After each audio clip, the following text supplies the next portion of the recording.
All right, welcome to another episode of the TFD Performance Podcast. This is an episode I have been very excited about doing for a very, very long time. And we've got a very special guest coming on. We've got Mr. Aaron Scafi. That is Scafi with a silent R. Aaron, thanks for coming on, mate. Thanks for having me on, brother. Hey, Aaron, you run Elite Strength. So can you tell us a little bit about this background? Because I've seen you on Instagram for quite a long time now. You're Yeah. always putting up heaps of cool clips, heaps of cool training. I'm assuming you have a background powerlifting from the ridiculous tin that you're lifting in these videos. But tell us a little bit about yourself, a little bit of background of Elite Strength Coach and how that all came to be. Man, honestly, it's a funny road. I was working, so did the uni thing, finished that, moved into my own sort of facility. And I remember being in my first gym that I actually ran. I was actually teaching jiu-jitsu, believe it or not. Once upon a time, I was teaching as a blue belt back then when there wasn't much jiu-jitsu going around, and it was semi okay to do that. Not so much probably now, but teaching jiu-jitsu and sitting there PTing clients, and I was just recording clients to show them their lifts, because in my head I was sort of like, well, I can explain everything to you as a client, do hinge pattern and stuff like that. But I thought, well, another way to communicate that is I'm just going to record it and just show you what I see so that you can see what I see. You know what I mean? So I was doing that, and I thought, you know what, like Instagram, I think it just sort of taken off. It hadn't really, it was around and it was just photos at the time. Yeah. For those that are listening, that's how old I am. Like Instagram was just photos at one point, and then they started releasing, it was like the 15-second videos when they first came out with videos.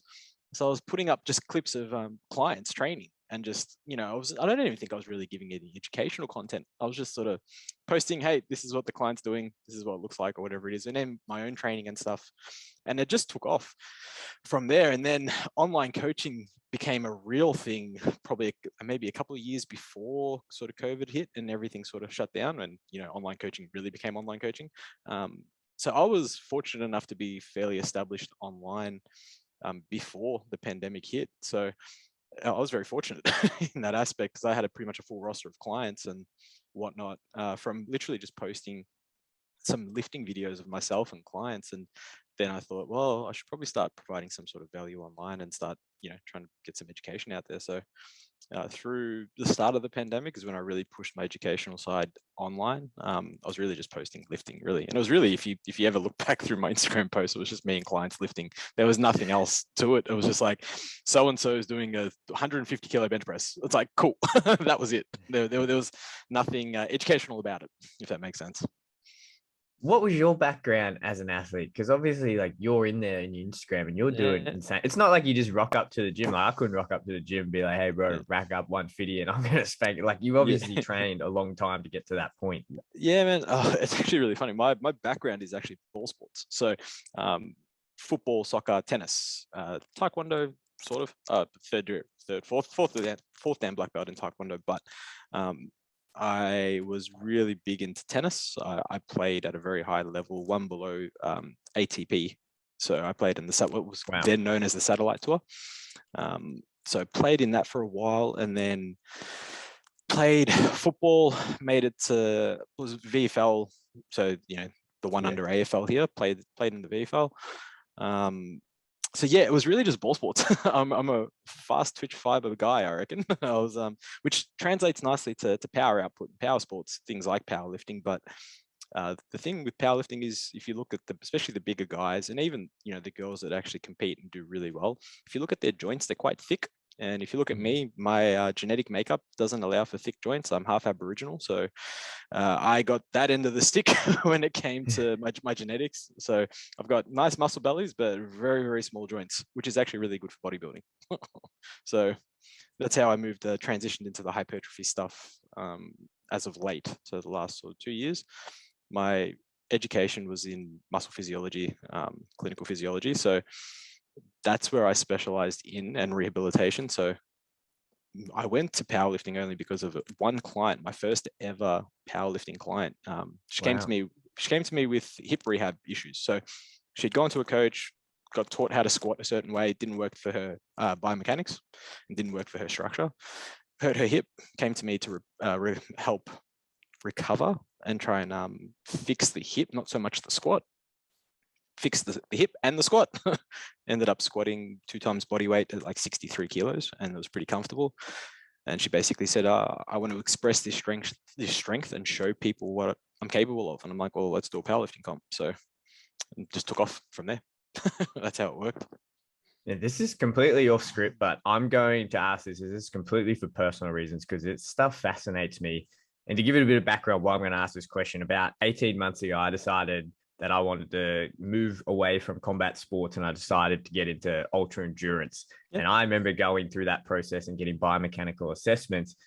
And this is a guy, like, I've worked in this field for over 10 years, and it blew my mind how much I had to change my body and how much I just didn't know about a sport that I thought was just so simple. 2 feet in front of each other. And it blew my mind. You must see this all the time, because obviously, say if you're powerlifting, bodybuilding, lifting in general, just for training for any sport, it may look like you're just picking up a weight and dropping it, right? But there's so much. Look, you talk us through, say if you're like doing a biomechanical, so say for someone like doing a squat, what's that process look like where you're like, okay, I got to take this body and then get them to be able to lift this weight? 100%. So it's funny, from a biomechanical standpoint, I'm looking at efficiency. So it's like how we can move, let's say from a powerlifting standpoint, how we can move the most weight possible as easy as possible, right? Now, with that in mind, obviously we know that maximal loading and maximal efforts are never easy. That defeats the purpose of the maximal effort, right? But what I'm looking for are certain lines in a person. So it's like where the hip flexes, where the knees bend, where that bar is in relation to basically the midfoot or the shin or the knee at the bottom of a squat. You know, in a deadlift, how things are looking, how far over is your chest over the bar? Where's the armpit in line to the bar itself? Where are the arms hanging? Are you a better sumo deadlifter than you are, you know, a conventional deadlifter for powerlifting reasons? You know, benching, like arching, are you overarching? Is the arch too much? Do we have too much thoracic extension that's, you know, potentially putting your shoulders in a shit position, not a good position? You know, is your grip too wide on the bar? So all these little things come into play, but over time you just see it. And a lot of the time when I'm assessing clients, especially in person, not so much online, online's a bit more tricky, but in person, it's kind of like you're getting that 360 view. So that 360-degree view, I can walk around the person as they actually move and be like, okay, now I'm getting a full picture of what's happening. And it's like one of my biggest, and actually something that I share with Dr. Jordan Shallow a lot. We share a very similar opinion that a lot of people in the biomechanics world will draw 2D pictures for something that's not 2D. Like movement is not 2D. So it's very hard to depict like a deadlift. And you've probably seen it on a piece of paper, like a stick figure of a deadlift. Yeah. Like it's a good start. Don't get me wrong. Like I'm not against it. It's just, there is so much more that goes into that picture does not show. So yeah, I mean, I'm just looking at literally people's movement and lines, and it becomes a habit. Like I'll walk down the street and see people walking, and you can see like the inversion of someone's foot, for example. So it's like they're walking on the inside of their, you know, the arch of their foot, and you can see that the shoes are worn on the outside, and then it's like you can see how their knees cave in, and you're like, oh, okay, well, that's what's probably happening there. But it just becomes habit. That's something that blows my mind. I guess when I started, say, like in the ultra endurance, like the coach that I ended up going to, same thing. She just looked at me and she was like, yeah, like I can see from your gait that your glute medius is weak on this side. It's not firing, your hips like this, and this is why you're tending to get. I was like, whoa, Jesus, like what, how are you doing this? But for you guys, you just must look at movement patterns all the time and just see them. Yeah, it's literally just repetition. It's like anything with repetition. The more you see it, the more you become, just the more that it becomes habit. And it's just like, okay, yeah, I can pick it. And then sometimes you get a little complacent and you're like, oh, I've seen this a million times, so it's probably this. And then you don't think, oh, but it could be this as well. So there's always two sides to that coin, right? Aaron, you got a really good background in sports.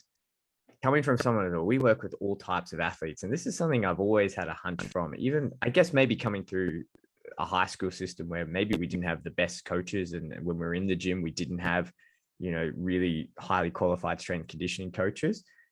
Is it pretty prevalent that people just learn to lift and, pick up these weights with bad biomechanics and it just carries on? Do you see that a lot in sport, or is it not so much a thing, or what's your opinion? Yeah, it's interesting. It's always going to be context dependent. So sport dependent, movement dependent, and all that sort of things. But again, if we use the example of powerlifting, right? Powerlifting is not a complex sport. I don't know if you've ever seen a powerlifting meet, but basically in a comp, they tell you what to do and when to do it. So they'll tell you, bar is loaded for a squat, You get under the bar, you unrack it, you wait, they'll call and tell you to squat. So all you need to do is go down and back up, and then they'll call rack. So then the spotters will actually push you into the rack. So you don't have to do anything. Pretty straightforward. It's not complicated. Same with the bench. They'll tell you the bar is loaded. You get on the bar, you unrack, and they'll call press, or they'll call start. So you actually unrack, they'll call start, you bring it down, pause on the chest until they call press, you press it up, and then again, they'll call rack, bring it back. Pretty straightforward. You're not as an athlete doing much, so it's not complicated. You're literally moving a weight from A to B and then back to A. Where the movement patterns happen is your body will move a weight as efficiently as possible, and it will not really care too much about the safety of it, especially if your premise is to move the most amount of weight with the most amount of speed as possible. So it's like the old argument of knee valgus on a squat. Like some people you see, their knees don't move. They track beautifully over sort of the middle of their foot. Doesn't matter how heavy the weight is, and it looks perfect. And then you've got lifters that, like Amanda Rand in the US, who I think in the 82 or 84 kilo division, natural squats like 200 and something kg, and her knees nearly kiss. Her knees kiss, like they physically touch. She's got a wide stance, but the knees come in. She's never had a knee injury. So it's kind of like, hold on, like what's to say what's right and wrong? It's just risks of injury are higher in certain circumstances than others. And that's really what, as a coach, I think that's my job, is to just eliminate as much risk as possible. But hey, if you're lifting tons of weight, risk is always there of injury. So it is what it is. Yeah, that's it. It is super fascinating. Hey, it's so crazy how you can have the textbook perfect definition, right? But you guys as coaches, it's like, okay, that might be textbook, but we're going to find out how do we get this as close to that, working within the confines of your body and your own biomechanics. Exactly right. Everyone's different, right? Not one or not two people are the same. So, Aaron, what I really wanted to get you on and talk to you about is, because this is a topic that has long fascinated me, and we'll get into the juice of it. But you, like you said, you work with whole different athletes, but I want to talk to you more about the bodybuilding, powerlifting world. To me, it fascinates me as a performance nutritionist, as a performance specialist, the things that these guys can do to their body in two ways, both just raw strength and power, is insane. But then body composition wise, what these guys do to their bodies to get them to look like that just blows my mind. I want to tell you, obviously work with a lot of them. What type of mindset does it take to get someone to do this, to convince them, hey, you got to go under a 150 kilo bench and you got to put that up, or you want to get your body down that lean? You've worked with lots of them. What's it like working with these guys? Are there similar traits between them? What type of mindset are they all sharing? The one thing I feel like those that are successful, I think across the board in anything, they want it. It's like they understand that they will need to potentially sacrifice and, put themselves in potential harm's way. If it's powerlifting, they're going to have to go hungry if they're dieting down for, photo shoots and bodybuilding shows and all that sort of stuff. But if the goal and the overarching goal it means enough to them, then it won't matter what's in their way. They'll just do it. And I'm very fortunate that my clients that, make it to the platform and get to their photo shoots and get, stage lean or close to stage lean, they understand that. They know that, hey, like, yep, I've got a goal. Nothing's going to get in the way of my goal.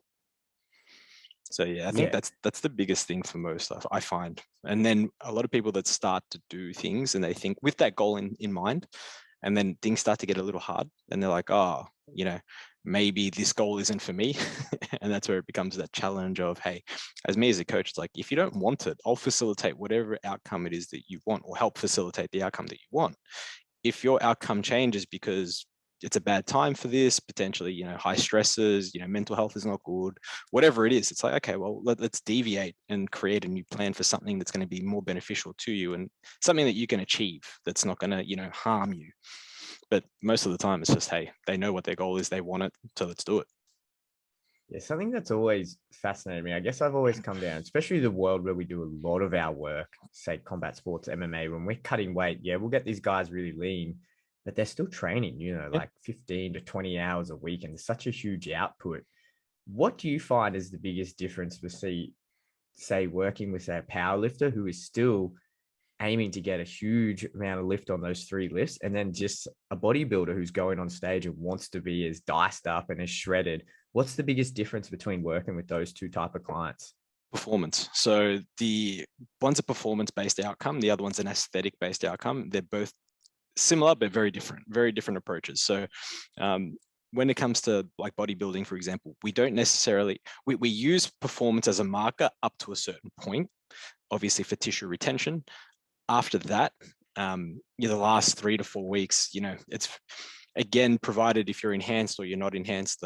If you're enhanced, the enhancements themselves really keep you there. It's very hard to lose tissue with enough PEDs. If you're natural, then it's a totally different approach again.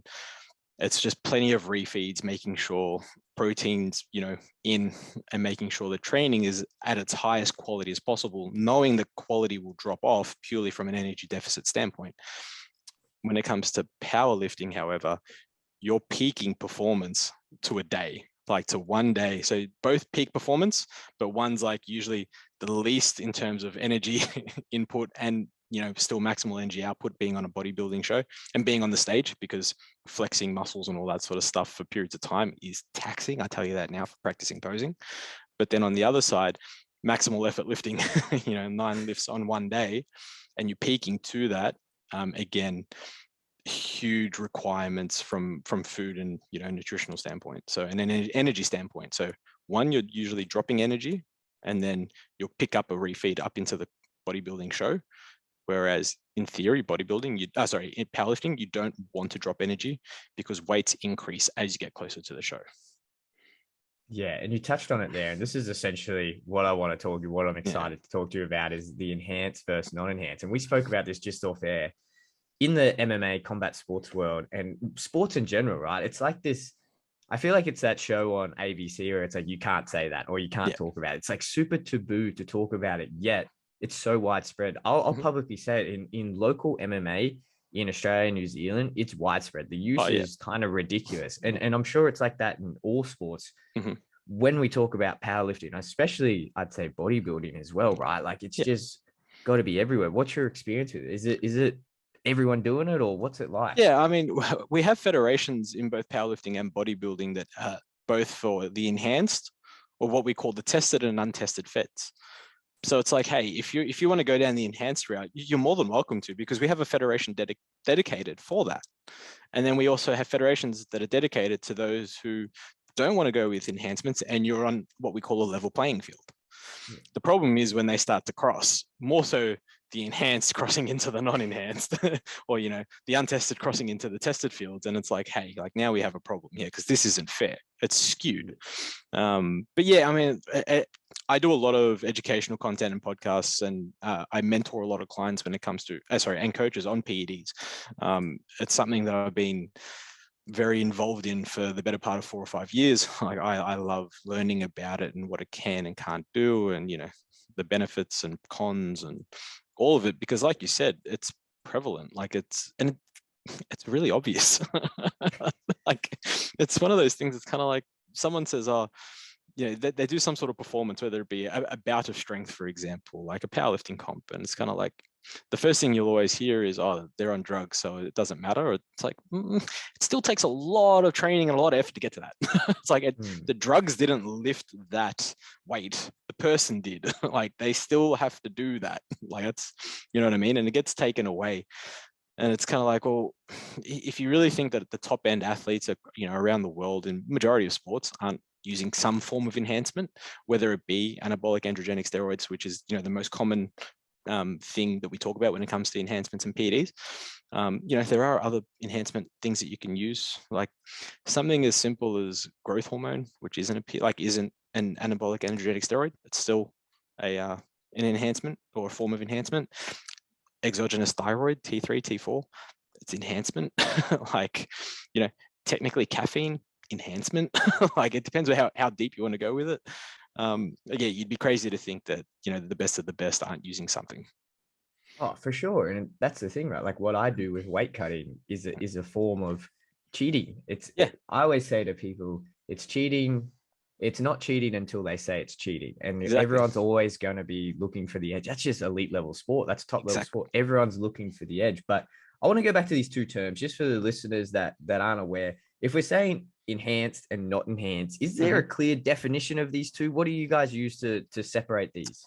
Yeah, man. So pretty straightforward, again, depending on sports and all that, but the enhancement route is anything that's exogenous, really, and anything that can increase performance that's not on the, that's on the WADA or ASADA banned list, I guess.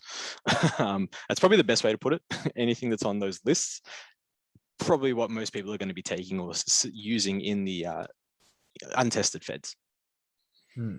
So let's talk about this. And I want to say, if you've got this natural athlete, let's just say he's not enhanced, he's, he's got motivation for days, he's a hard trainer, he's on point with his diet, and he's got a sprinkle of good genetics. How far, and let's just say both worlds, powerlifting and bodybuilding, how far can that guy go? Like, is there a limit that naturally you get to, and that's when these guys, I can't get past this, that's why I go on it? Or what's the story there? Everyone's got an upper end, and everyone's got a limit. Both, it's funny, I'll argue the point that even untested, you'll still have an upper end that you just physically can't cap it. The only difference is that upper end hasn't sort of been touched. So it's like we have a roof or a ceiling for natural. Again, person dependent. So it's always going to be, everyone's genetics. So you blame your parents and your grandparents for your genetics if they're really bad. But you have whatever your ceiling is. The difference with enhancement practices, usually, again, anabolic androgenic steroid practices, that ceiling just gets a touch higher. So we have more room to hit the ceiling. Now, where that ceiling is, we don't know. But me personally, I still feel there is a ceiling there. Like, you will have to hit it at some point. It's just, what do you have to do to get there? That's the question. And that's where a lot of people push the limits. And again, that goes against what I kind of sort of practice and preach when it comes to enhancement practices. Because again, then we have like two ends of the scale when it comes to enhancement practices. We have those that are extreme, all for performance. And then we have those that are much what we deem like a safer use type model, coined by a man named Victor Black, based in Thailand. He's very, very highly educated in that model of usage. So let's look at bodybuilding, because I think it's probably a bit easier for the listeners to visualize and conceptualize it, because I think everyone grew up. And if you're into sports, you grew up watching Arnie, and you grew up 100%. watching the Arnold like classic and everything. So you've seen the development of how these guys have changed over the years. Are there any telltale signs for you? Could you look at an athlete and be like, that guy's way too diced, or his deltoids are way too big? There's just are there telltale signs that you could be like, yeah, he's definitely there's a few little things that you can like sort of pick, and it'll give you an idea. It's never guaranteed, don't get me wrong, but I mean, there's sort of 9 out of 10. Someone's biceps are bigger than their head. There's a good chance you're enhanced, dude. Like, just a good chance. Delts are sort of capped and huge, and again, probably the size of their biceps. Probably good chance that they're bigger. These smaller muscle groups that aren't meant to really grow that big, when they're bigger than normal, unless they're, again, gifted genetically, good chance that they're enhanced. The other thing is, when we look at an athlete or a bodybuilder, for example, year round, so if we look at a macro type outlook, if they're lean, and when I say lean, I'm talking sort of sub 12%, 13% body fat year round, and still able to put on tissue, good chance they're enhanced, because like, as you need to be in some form of an energy surplus to gain tissue, because gaining tissue is much more energy expending than cutting tissue or getting rid of tissue. So usually with that extra energy intake comes body fat. It's inevitable. So when someone's that lean and stays that lean while getting bigger, it's like, oh, okay, something's going on there. Like, I like it, but something's going on there. Like, what are you doing? Yeah, I've often thought that, hey, it's like you can tell like the guys at the beach. Yeah, and it's just like it's like the trap deltoid bicep combo, and you look at it, you just go, man, that is just, I don't care how many bicep curls you're doing. Your arms shouldn't look like that. Yeah, another big one is vascularity too, especially when it's like when veins are coming out from places you don't see veins usually, unless they're quite lean individuals. Usually it's like, okay. And the other big ones like stretch marks. Like, you can, if you pick it, people have decent sized stretch marks, and you're like, oh, okay, well, you obviously went through a huge growth spurt. So either you went through the growth spurt because of puberty or whatever, or you took some form of enhancement and just grew quite big. It's like, cool. But, it's neither here nor there. Yeah, I remember back in the day, maybe when I just got out of high school and I went through this real kind of bro-y science bodybuilding type phase, and me and my friends were just in the gym, and a couple of them did get on the gear, and I remember seeing one of them do that. He grew so fast. I remember him doing dumbbell flies on an incline bench, and he started going blue because he was just growing so fast that he just didn't have the vascular structures to oxygenate that part of his muscle. And I thought, wow, that's crazy. Yeah, and it does happen, but I mean, I think they're the sort of smaller details that you can look for. But again, I guess my argument is always like, who cares? Like, who cares if someone's enhanced or not? Like, really, if they are, they choose to, and if they don't, or they choose to. Well, what are some of the most common substances these guys are using? Like you said, the anabolic androgenics are probably the most common ones. Can you break down a few of them? Can we go into some detail? Like, what are they? How are these guys using it? How are they cycling on and off? Like, what's the go with all of that? Yeah, so we have, it's funny, we've seen a bit of a shift in the last few years from PED usage and how it's being used. So again, I'm not sure if you've been sort of up to date with, but quite a few deaths have been occurring in the bodybuilding world. And it's really making people change and think their way through PED usage. Originally, it was kind of like, just take anything and everything and all of it. That's kind of the mentality. It's like, you need to take, this total amount per week to get big, and that needs to be made up of these 3 different compounds. And we have families of compounds. So we have, your testosterone family, which is basically the exact same or a copy of your natural testosterone. It's just exogenous. We then have a derivative of testosterone, being a DHT. It's got to do with, it's an enzyme, one of the enzymes that basically break off. And what it does is it simply binds to it fights to bind to the estrogen receptor, which is pretty cool. Because what happens is it helps you balance estrogen and testosterone. So we have this nice, neat little equation of balance, where usually if we were just to run testosterone through the roof, it aromatizes, and once it aromatizes into estrogen, the side effects of estrogen are what most guys will see. That's when you get like gyno and all that sort of stuff. We want to keep that at bay or as controlled as possible, because we still need estrogen. And I think a lot of guys, especially back in the old days, they used to like crash their estrogen. It's like, well, estrogen's great. Our body's always looking for homeostasis, right? So homeostasis being, we want a level playing field. Exogenous testosterone attacks things like the liver, the kidneys, and the brain to a point. Again, very mildly, but it attacks them. And so it's not good. So what your body does is says, hey, we're under stress here. I'm going to raise my estrogen levels, or raise your estrogen levels, because that's the protective mechanism. It protects the kidneys, it protects the liver, and it protects the brain. And that's why but we've got to keep this in balance. Because if the estrogen runs too high, it's like, while it's protecting everything else, it's then causing issues, right? Like we say, gyno, acne, and all that sort of crap. We then have the DHT family. The DHT family is really cool in that it's not so much its effects, it's its side effects, like we said, binding to estrogen and fighting to bind to estrogen receptors. So what it does is it basically controls or helps control estrogen and the aromatization of estrogen, because not as many testosterone being aromatized attaches to estrogen. The estrogen receptors. Now we have Now we have DHT, which Masteron to DHT. We have a DHT that is fighting to bind to the estrogen receptors. So it makes things a little bit more interesting and makes it a little bit more balanced, which is really cool. And then you have the 19 NORs. The 19 NORs are the drugs that most people have sort of heard of, like Tren, for example. Everyone's heard of Trenbolone, Deca, NPP. These are the sort of the most common ones to use. And they're a 19 NOR because it's the 19th chain in the chemical makeup is dropped. And they don't really aromatize, which is really cool. They do very slightly, but they work on a bit of a different pathway. They run through like a more progesterone-based pathway versus estrogen.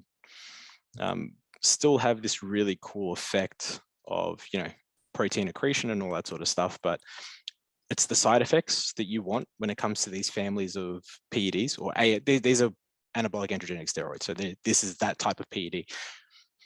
What most people don't realize is all three families, all anabolic androgenic steroids, produce protein. So effectively when you recover and stuff and create muscle, all at roughly the same rate.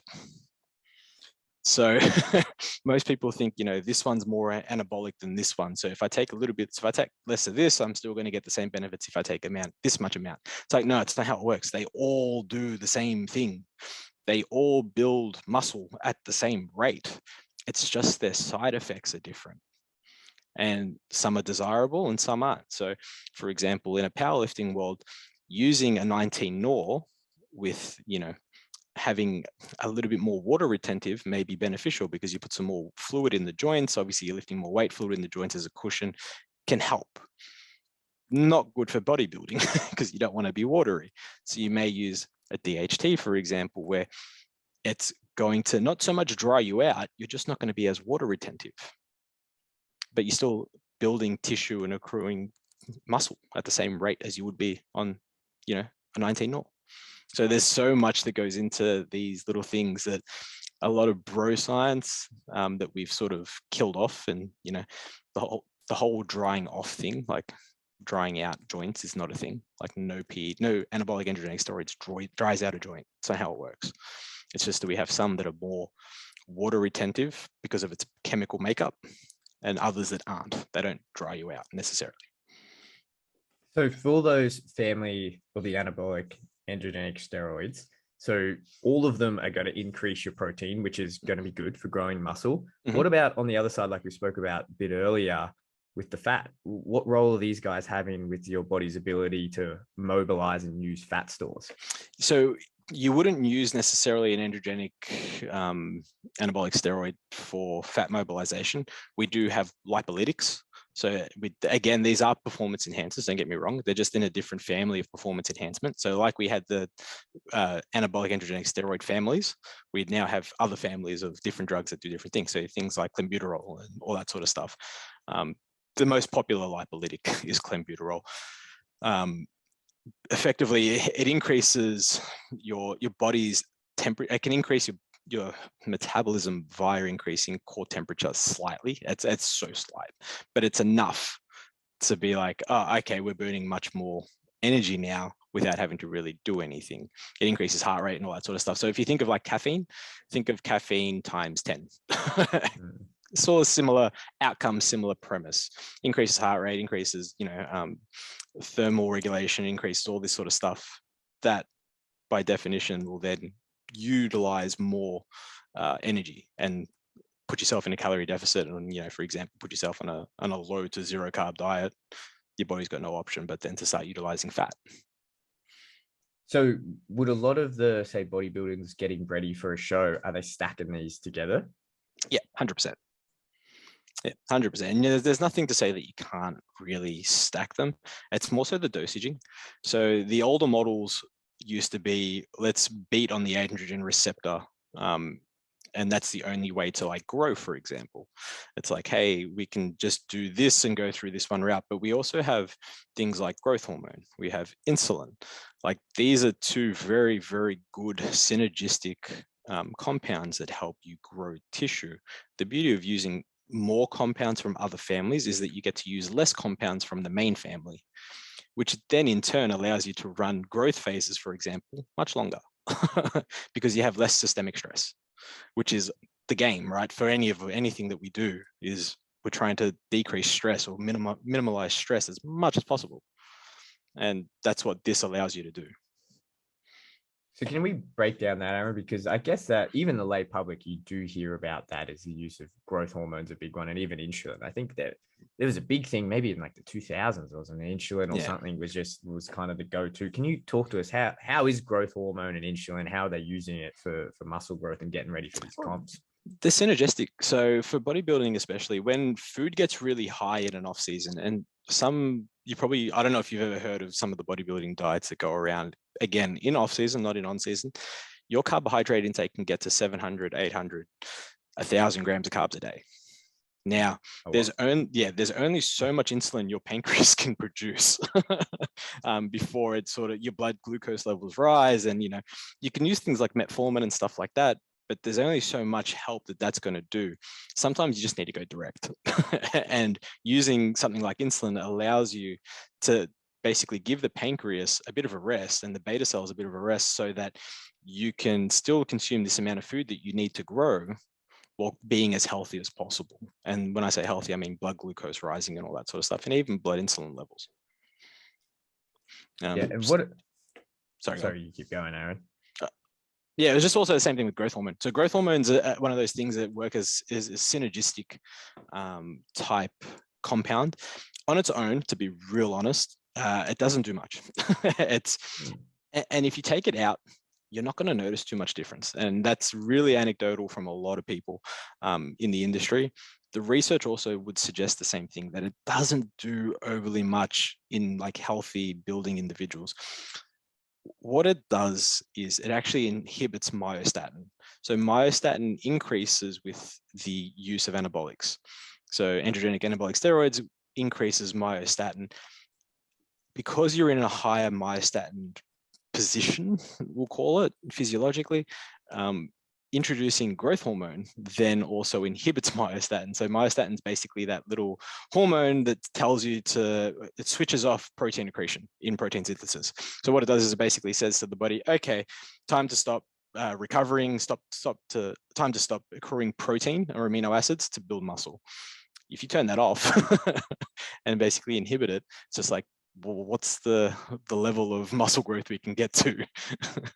So basically, it's a little thing that tells your body to, okay, stop growing. Stop growing is what myostatin will do, and what growth hormone will do is inhibit it and say, we don't want you anymore. We just want to keep growing until we die. What's the cow that they do and they Yeah, strategically bell take cow. it? Yeah, if you're listening to this, Google that and have a look at what these things look Yeah, like, because it and is ridiculous. that's the joke with Liver King. I think it's what he eats, because that's the only way he can get his natural. People call him natural. It's like, unless he's eating bell cows, because Yeah, he's a very exactly large right. human. But yes. So, Aaron, with all this, so is it essentially a game? Like you said, you want to try as best as possible to keep this homeostasis in the body. Are you just trying to target different systems within the body and keep the stress lower? So you might do, say, a cycle of the, I don't know, the DHT, and then you might swap over to the 19 NORs, and then maybe in the off season you're using the insulin to try and keep the overall stress down. Is that the game? You're trying to just tax these systems differently? Yeah, so I think the overarching thing is the goal. So whatever that goal is, and then how to best utilize these pathways to achieve your goal with as minimal stress as possible. Now, it also comes down to access and all that sort of stuff, and there's so much that goes into the back end. But effectively, yeah, it's like if we can stimulate more less, we still get some pretty good some growth while being in a relatively healthier situation than we were if we were to beat down on just one pathway alone. Now, I'm thinking of this, my physiology mind is flicking on. Now, obviously, if you've got clients and they're working with you, you're super knowledgeable. Like, you're incredibly knowledgeable about this. And it's like taking your medication under the guidance of a doctor, right? Like, Yes. Panadol can be very effective for getting rid of a headache, or it can kill you if you take too much. Exactly. I'm struggling to see, with this level of detail, how just Johnny from the gym who goes up and, I don't know, gets a cycle, how is he managing this? Like, how is he managing this? Like, what I'm really getting at is, if he just goes in and he's just pumping cycles and he's doing this for months on end, surely he's throwing that homeostasis so badly out of whack, and all of these downstream effects. It's not like our body just works in individual systems, right? Like, you might be putting these anabolic androgenics in to grow muscle, but what's happening to your liver? What's happening to your organs, your kidneys, exactly and everything? Right. So what's going on in that instance? Yeah, man, it's funny. So the shift in education is a big thing. Going to your local gym bro and the biggest guy in the gym and asking them what to do and what to take is, I'm hoping, a thing of the past these days, because some of the things you hear, you just sit there just like, fuck, like, man, like that's not how this works. Like that's asking for a death sentence. It's hard to go to a GP and have a chat with a GP and say, you know, I'm potentially going to jump on PEDs. I want to do this as healthy as possible. Do you have any suggestions? And the only reason why is because GPs aren't versed in this. Yeah. You know, endocrinologists are much more versed in enhancement. Again, not to the point where they understand its effects and its utilization in bodybuilding or powerlifting or basically sports. They'll read your blood panels and be like, okay, this is where you're deficient, where you're efficient, where you're over the top, blah, blah, blah, blah, blah, and be like, okay, well, here's the medications or prescriptions, or, you know, your testosterone's low, here's a prescription for TRT, or here's your needles for TRT. You can come back once every 10 days to get an injection to keep your hormone levels in check. That's sort of the level that they go to. But we have this world where all this stuff happens. Like, we know that all this stuff happens, and it's like, who do you trust and who do you go to listen to the right information? Because then there's so much misinformation from people that think that they know what they're talking about. And it could be people listen to me talking, they're like, man, he's got no idea what he's talking about. And it's like, hey, if you've got a better way to do this or a safer way to do this, cool, let me know. Like, I'm happy to learn. The guys that we go to are like, we have two people that have PhDs. One's got like a PhD in physiology from America, and he's a professor, and he's also a bodybuilder. So he understands this at a level that I wish I could understand. We have a guy who's got a PhD in, you know, actual androgens themselves. I got another guy that I speak to who's a PhD researcher still currently. His lab literally is dedicated to studying androgens on mice. So basically, he says to me, his job is to kill mice with as many androgens as possible, like, and work out what happens and like what to do. So it's like, these are the guys that I go to for my information, to learn from. It's a tricky one because there's no such thing as a qualification, I think, in recommending this stuff or doing this stuff. We have people with, you know, educational backgrounds in things close to, like PhD in and organic chemistry. Like, it's a great one to have. PhD in pharmaceuticals, great one to have. Like, they're not exact though. They're not like, that's a PhD in the ability to recommend or suggest this for this. So it's a tricky one. And again, the way I put it is, it comes down to the client is an adult, and if they're going to do it with or without you. So yeah, if someone chooses to do something, it's pretty hard to stop them, right? Yeah, and that's the way of elite level sport, like we were saying earlier. Even if you give them all the right guidance and you say, hey, Johnny from the gym, do this and like only get this, and they start seeing results, it's almost human nature, isn't it? How far can I push this? Mm-hmm. How far can I keep going? Yeah, and I tend to push people away from using. I feel like the goal has to be worthy enough and big enough and, you know, important enough to warrant the use of exogenous hormones because of the potential side effects down the track, you know, in the immediate future and also the long-term future. What are they, Aaron? And I don't know if I'm not as well versed in this field as you are, at least from the outset. Maybe this is just fear mongering. I know, like, and a lot of people just talk about, oh, you know, the heart conditions that can come. Is that a real thing? Is that a real long-term side effect, or are there other ones? Of course. I mean, everybody's like different, right? And you have androgen sites all over the body. And like, the perfect example is myself. So my PED usage, I've used PEDs for 5 years. I'm now currently on what we call a TRT, HRT dosage. So basically enough to just keep me inside the normal range, effectively. I could come off and, you know, redo it, but I can't be bothered. It's just easier for me to stay on and continue on. So for me, my androgen receptors in my pancreas have basically just said, you know, stuff you. So when I tried to push my dosaging in certain compounds to a point, my pancreas is just like, nope, no more, and basically flares up and I have to go to hospital. I was hospitalized 3 times last year because we were trying to work out what the go was and what was happening. And that's a very, very specific thing to me. Doesn't mean that, you know, someone else who's doing the same thing is going to get that. It could be that with the heart, for example, we know that the heart wall increases in size anyway from any sort of training. That's normal. We can take things to offset that growth as much as possible, because we know that when we use PEDs, that the potential for that heart wall to grow or increase in size at a faster rate is there. So we do have things that we can take to stop that. or to basically eliminate that. It's just understanding that side of things, and products and supplements that you can buy over the counter, for example, that really help with health. And that's where a lot of people tend to stuff up. They'll take all these drugs and not understand that you can, again, like we talk about homeostasis, we're wanting to balance it out. Well, we have other products and other supplements that we can help balance the equation. Again, keeping us healthy, and we can do this for longer. The healthier you are, the more you can do, or the longer you can go for. So the better. That was going to be my next question is the impact of taking these anabolics so large and so big to the degree that, say, you don't have to eat such a clean diet or train as hard because you have all of these other substances going to your body? Or do you have to put all of that work in as well? Or is it just a case as, well, how far do you want to go? Do you really want to get the best results? Or yeah, right. It's kind of like, do you want to get the best results?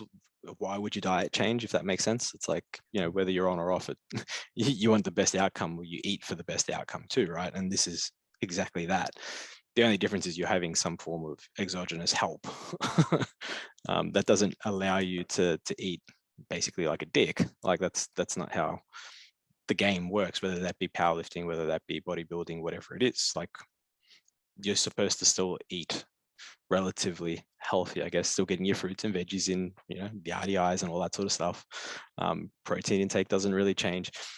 The beauty of being on anabolics is that protein accretion being higher, you can afford to eat a little bit less protein. You don't need to. Obviously, we know that from the research, protein doesn't affect kidneys and all that sort of stuff if you're relatively healthy and you're not predisposed to other issues. So you can afford to take a little less protein in and maybe more carbohydrates if that's something that you like. But if people like a higher protein diet and they can stomach it, no problems, go for it. It's just being smart with your choices. If anything, it'll give you more of an incentive to eat better purely because you want to maximize the extra help you do have. I think that's probably the best way to look at it. Yeah. And just to wrap this up, there's two more questions I want to ask you, Aaron. The first one, and coming back to when we was talking about the mindset of this, obviously, like you said, if you look at these guys in the gym and they're lifting, say, crazy weight, or they just look super diced, obviously they've had to do a stack of training to get to that point. It's not like you can just take all these stacks, and even if you get it right, you've got to put in the work to do it. 100%.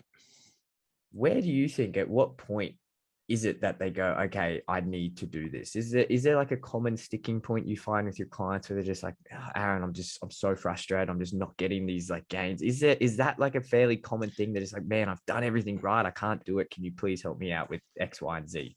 Yeah, I find there's a few different types of people when it comes to PEDs. It's those that have pushed themselves, like they've got to the upper end of what they feel they've trained for X amount of years. So they've got a good training age, for example. They've dieted, and they've cut and they've grown and they've cut and they've grown. So they understand that sort of stuff. They're like the ideal client or the perfect client. And they're like, you know what? I want to see how much I can push this within an enhancement route. And, you speak to them and you explain everything and they sort of say, and they're on board and they understand. And it's like, cool, let's give it a crack. You have those that then see those that lift crazy weight, like a Larry Wheels, for example. He's like 26 or 27 and he lifts 500 pounds for 20 reps or some crap. And you're like, people see that and they're like, I want to do that. So they get on from a very young age. Well, they want to get on from a young age. They've never trained, they've never dieted, they've never gone through the hard yards, let alone, thinking that the PEDs is going to be the end all and be all, and that's what helps. And then I find you've got coaches. So like myself, for example, I started PEDs because I had so many questions from clients about PEDs and I'd never done them. So I'm like, well, best way to go learn is go find someone and then learn from them and start using them. So then we also have that route of coach who's like, well, I'm wanting to experiment or try these and see what it's like because I'm getting a lot of questions and, blah, blah, blah, blah, blah. And you're just passing that knowledge along. So I find they're the three sort of camps that we have mostly. I said I'd ask you two more, but I just thought of another one. Go for it, man. No stress. So say the last one. I often have this conversation in the nutrition world, not that we delve too much in the bodybuilding, but with other dietitians, nutritionists, performance people in that space. And they often talk about, you get a lot of these athletes or whatever, and a lot of them are coaches themselves, right? Like, and that's how they make their income, is from training and being on Instagram and coaching and whatnot. What are your thoughts on them, say, promoting, training programs, diets, whatever, for people who are not on the gear who are not using these substances. Is it like a level playing field? Say, Aaron, if you're training this much and you're taking all of this, and I come along and go, I want to look like Aaron, I'll take your advice. Do you think there should be some type of warranty of like, hey man, like, yes, these are the basic principles, but you should know that I am taking X, Y, and Z? Is that something that we should promote or no? Or what Yeah, are your man, thoughts? it's a funny one. I find that those that are promoting business online through their own social media accounts, and they're promoting themselves as a coach or a client, whatever, usually a coach posting all these photos and don't sort of talk about it, explain it, or if they get a comment about it, or if someone messages them and they don't explain that side of things, then it's kind of like false advertising. Like, I'm very, I can only speak personally, and even the people that I have around me that are coaches and that use enhancement practices, like, we're very open. I wouldn't want someone coming to me and saying, oh, I want to lift what you lift, or I want to do what you do. Don't get me wrong, my lifts or my physique are not impressive whatsoever, but I wouldn't want someone coming on and saying, hey, I want to do what you do. And me saying, well, it's just diet and exercise, because I mean, it's partly that, but obviously I have other things in place, and I'd be the first one to say, hey, I'm on this, or I do this, but for you right now, we're just going to get you training and eating first. Let's find some consistency, and then we can talk about the other stuff later if there's something there for it. But I always tend to push most people away from it. I don't encourage the usage, because I think the usage needs to be warranted. It needs to really be worth the risk. Yeah, it's brilliant. I think you're going to pretty much just answered this last question with that. But last one, if someone did come to you and they message you, they listen to this and they go, you know what, I've been thinking about for ages. Aaron's my guy. Hey, Aaron, I want to start trying. What advice would you give them to anyone who is like really curious about this and wants to get into it? Yeah, it's a funny one. If it's a curiosity, if they're just a client, not a coach, and they're curious about it, look, you can, provided they're healthy. So they have to be healthy. They have to have a good training age to work with me. That is, they have to have a good training age, have experience in dieting. So whether that be, following an actual diet themselves, or, tracking their macros and that sort of stuff, and understanding how that works, and, getting blood work. There's so much that goes into that, making sure that they're healthy on the inside. We can talk about maybe doing a very, very small, low dose type scenario. I still wouldn't encourage it. But again, I'd rather have them in the position of being healthy and, in the best situation possible, where they can start doing it, versus being in a very poor position and then they do it. And it's kind of like, well, that's just going to, exacerbate those, or potentially exacerbate those issues. It's a funny one. I've had more consults where I've pushed more people away than I have taken on board, if that makes sense. And clients aren't, like, the consults aren't happy with it, but it's kind of like, hey, like, I don't personally see a reason for you to work with me, because your goal or the reasons behind you wanting to use don't match you as a person right now. And it's mostly just people that have never trained or dieted before, really, and they just want to get really strong really fast, like, or really big really fast. That's the most common one I get. So it's kind of like, nah, I'd rather you go off and train, and you know what, they're probably going to go to a coach who will just take them on board and take their money. And it's kind of like, I'm not that coach. Yeah, that's awesome to hear. Mm. Man, if people listen to this and they go, man, Aaron is the guy, would you you're the guy if you want to do this? I highly encourage everyone listening, reach out to Aaron. If they want to do that, best way to get in contact with you, what is it? Elite Strength Coach on Instagram. I've got my page on there. You can do a consult. You can join as a client. I've got a couple of spots still left, but mostly just consults, and DM me, and I'm usually pretty good with answering messages and stuff. That's really it, man. Just Instagram. That's how I roll. Yeah, thank you so much for coming on. That's an awesome. That's the first episode I've done in quite a long time where my mind's kind of just gone and just exploded that hard. Yeah. But that's really cool. I appreciate it, man. Thanks for having me on. Appreciate it. All right, man. I'll no doubt ask you to come back on once I get a million other messages with a million other questions about this. But thanks so much, man. No doubt. Thanks, buddy.